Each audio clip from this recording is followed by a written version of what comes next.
سلسلہ فیضان سحری میں رکن شورا حاجی عبدالحبیب عطاری نے مرکز الاولیاء لاہور پنجاب پاکستان سے شرکت فرمائی، مالانے پھول دیے۔ آج بعض اوقات ہم نمازیں تو پابندی سے پڑھ رہے ہوتے ہیں، روزے بھی رکھ رہے ہوتے ہیں، بعض اوقات غریبوں کی مدد بھی کر رہے ہوتے ہیں، لوگوں میں نیک بھی مشہور ہوتے ہیں، مگر سوال یہ ہے کہ ہم اپنی فیملی کے لیے بھی اچھے ہیں؟ میرے میٹھے اسلامی بھائیوں، ہمارا بہت بڑا حق ہم پر ہماری فیملی کا ہے۔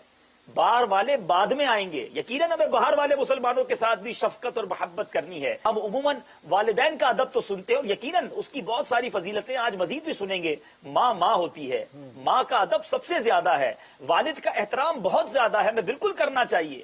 لیکن اسی طرح بھائی بہن، ہماری خالہ، ہمارے چچا، ہمارے رشتہ دار، یہ ہماری محبتوں اور ہماری شفقتوں کے منتظر رہ جاتے ہیں بعض اوقات۔ جی خدارا اسلام کی تعلیمات یہ ہیں۔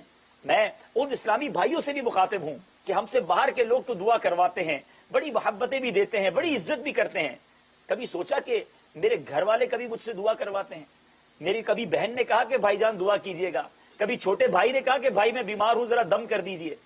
کیا وجہ ہے کہ ہماری فیملی ہم سے بعض اوقات دعا نہیں کرواتی؟ ہماری فیملی میں ہماری وہ عزت نہیں ہوتی، کیونکہ وہ ہمارے کردار کو دیکھ رہے ہوتے ہیں، ہمارے اخلاق کو دیکھ رہے ہوتے ہیں۔ ہم باہر سے جب تھکے آ رہے آتے ہیں تو سارا غصہ فیملی پر، ارے بھائی دین کا اتنا کام کرتا ہوں تمہیں بھی ٹائم دوں، ہمارے پاس ٹائم نہیں ہے۔ اچھا اسی طرح اپنے بچوں پر، اپنی بیٹی پر، اپنے بیٹے پر، فیملی پوری فیملی کا نام ہے نا۔ آج اگر کوئی منصب ملا ہے، کوئی مرتبہ ملا ہے تو اللہ نے دیا ہے، اس کا مطلب یہ تو نہیں کہ اپنے رشتہ داروں کو ہی بھول جائے۔